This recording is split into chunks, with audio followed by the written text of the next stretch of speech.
Hitler বড় হয়েছে একজন ইহুদির ঘরে, লালিত পালিত হয়েছে ইহুদির ঘরে, মারছে ইহুদির। শেষে যখন ইহুদির হাতে ধরা পড়ছে, ইহুদিরা জিজ্ঞেস করে তুমি কি চাও, মরার আগে তোমার আশা কি? আমি ইহুদি হইতে চাই।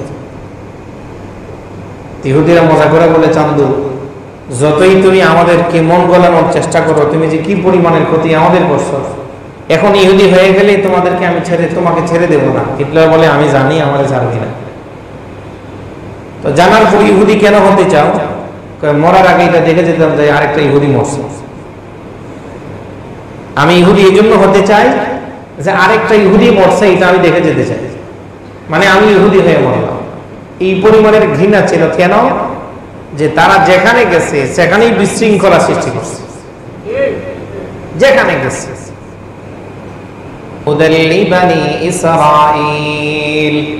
আল্লাহ তাআলা বলেন, ওয়া আতাইনা মূসাল কিতাব। মূসা নবী কোন নবীর, কোন উম্মতের নবী ছিল? বনি ইসরাইলের। বলেন, মূসা নবী কোন নবীর উম্মতের নবী ছিল? বনি ইসরাইলের। আল্লাহ বলেন, ওয়া আতাইনা মূসাল কিতাব, আমি মূসাকে আসমানি কিতাব দিলাম, তাওরাত দিলাম।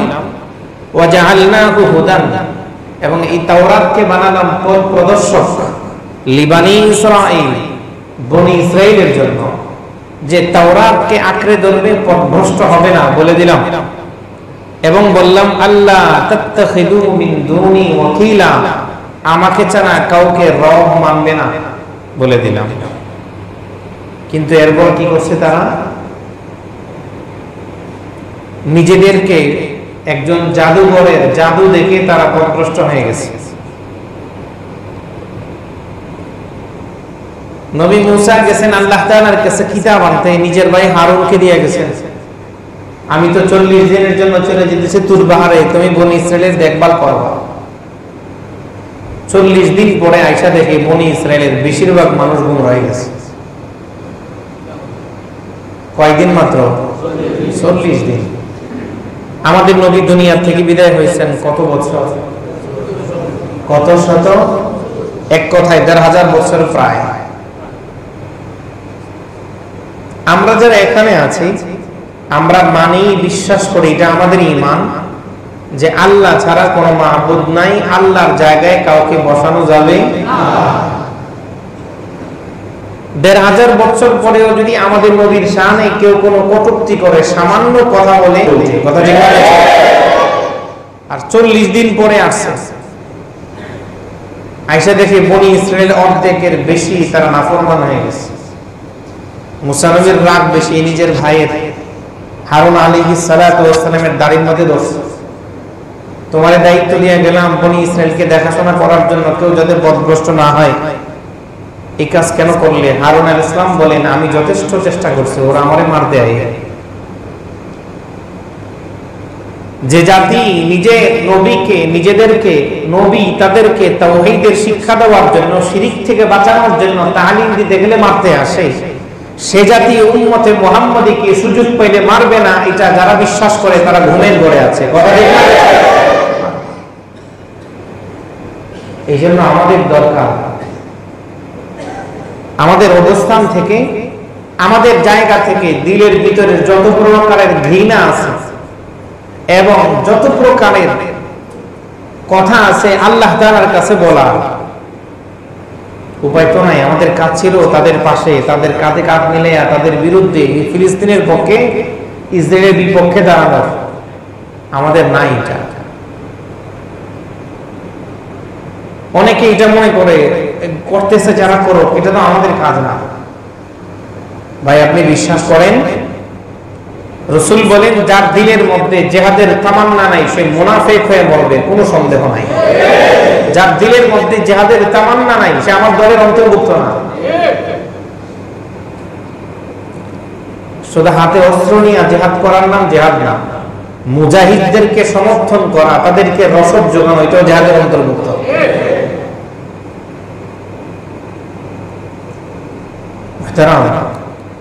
এই জন্য তাদের অসহায়ত্ব দেখলে আমাদের দিল কাঁদে, তাদের অসহায়ত্ব দেখলে নিজেদের রাতের ঘুম নষ্ট হয়ে যায়, তাদের অসহায়ত্ব দেখলে নিজেদের ঘরের খাবার সব রান্না হইতেছে, কিন্তু তারা কি খায়, কোথায় বসবাস করে, কিভাবে তারা চলতেছে, এটা যদি নিজের মধ্যে একটু জ্বলন সৃষ্টি না হয়, আফসোস সৃষ্টি না হয়, তাহলে ঈমান নিয়ে সন্দেহ আছে।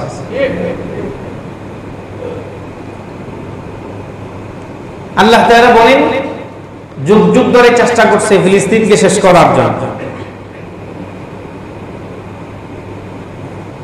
সূরা ইসরা 8 নম্বর আয়াতে আল্লাহ বলেন আসা রাব্বুকুম আন ইয়ারহামাকুম ওয়া ইন উদতুম উদনা ওয়া জাআলনা জাহান্নামা লিল কাফিরিনা হাসীরা إن هذا القرآن يهدي للتي هي أقوم ويبشر المؤمنين الذين يعملون الصالحات أن لهم أجرا كبيرا وأن الذين لا يؤمنون بالآخرة أعتدنا لهم عذابا أليما الله বলেন আসা রব্বুকুম আন ইয়ারহামাকুম। এখনকার তাদের সাথে পূর্বের নবীদের হাল ও তার কোরআনের আয়াতের সাথে আমরা মিলাই।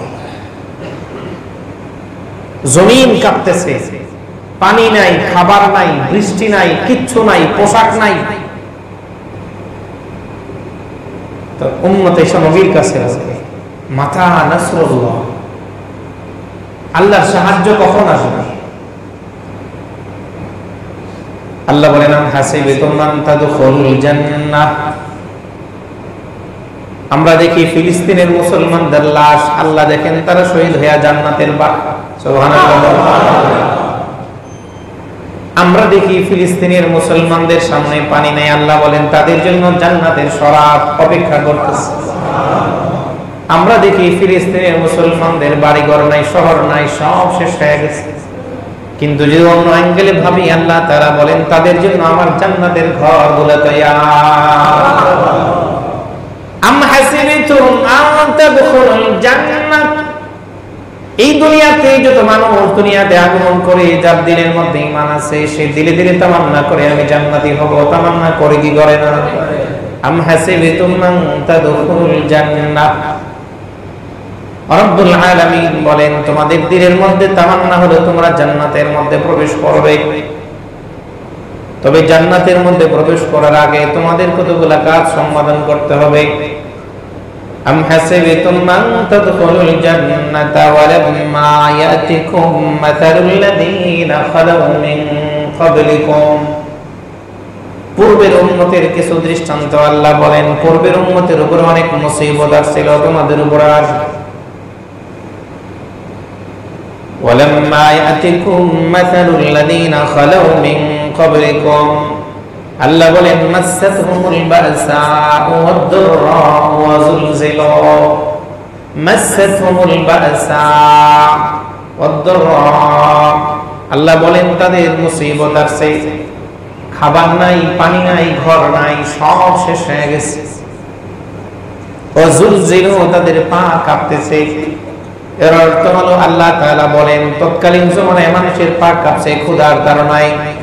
উম্মতে মুহাম্মাদি তোমাদের পা কাঁপবে ও মুসলমানদের বোমের আওয়াজে, পা কাঁপবে, জমিন কাঁপতে থাকবে। ওয়াজুলজিলু হাত্তা ইয়াকুলার রাসূল ওয়াল্লাযীনা আমানু মাআহু। সব উম্মত মিলে সেই নবীর কাছে গিয়া বলে আল্লাহ সাহায্য কবে আসবে? নবীর কাছে দৌড়ে গিয়া বলে আল্লাহ সাহায্য আমাদের উপরে কবে আসবে? আল্লাহ কবে আমাদের উপরে নুসরাত করবেন? আসমানি মদদ কবে আসবে? মাতা নাসরুল্লাহ, আল্লাহর সাহায্য কবে আমাদের জন্য বরাদ্দ? ভালো করে মনে রাখেন, বাইতুল্লাহর বর্তমানে একজন ইমাম বলেন উম্মতে মুহাম্মাদি আমরা সব দোয়ার মাধ্যমে শেষ করতে চাই, চাই কি চাই না? হুজুর আমার ঘরে খাবার নেই, দোয়া করেন। আমার ঘরে আমার সন্তান কথা শুনে না, দোয়া করেন। হুজুর আমার ঘরে আমার বিবি কথা মানে না, দোয়া করেন। ভাই দোয়ার দ্বারা সব সমস্যার সমাধান হয় না। যদি দোয়ার দ্বারা সব সমস্যার সমাধান হতো নবীজি জিহাদে যাইতেন না। কথা বলেন ঠিক কিনা? সব সমস্যার সমাধান যদি দোয়ার মাধ্যমে হতো, তো নবীর চাইতে মুস্তাজাবুদ দাওয়াত, যিনি দোয়া করলেই কবুল হয়, উনি সব দোয়ার মাধ্যমে শেষ করতেন। এই জন্য নবীজি বুঝাইছেন দোয়ার মাধ্যমে সব শেষ হয় না, নিজেদেরকে বিলীন করে দিতে হয়। আজকে যদি উম্মতে মুহাম্মাদি শুধু আওয়াজ তুলতো সাবধান, তাহলে ডোনাল্ড ট্রাম্প কোন পৃথিবীর কোন পরাশক্তির অধিকার ছিল না, শক্তি ছিল না, সাহস ছিল না ফিলিস্তিনে একটা পশমকে হেলানো। কথা বলেন ঠিক? নবীদের চাইতে সবচাইতে বড় মুস্তাজাবুদ দাওয়াত ছিল আর কি? মুস্তাজাবুদ দাওয়া মানে যিনি দোয়া করলেই কবুল হয়, যিনি দোয়া করলেই কবুল হয়। উনি বদলে যাইতেন না, দোয়া করলেই যদি আল্লাহ তাআলা সব সমস্যার সমাধান করে দিতেন, বহুদূরে যাইতেন না। দোয়ার মাধ্যমে যদি সমাধান করতেন, মক্কা ছেড়ে মদিনায় যাওয়া লাগতো না। দোয়া ছেড়ে যদি সমাধান হতো, তাহলে নিজেদের আত্মীয় স্বজন সব সাহাবায়ে কিরাম ত্যাগ করতেন না।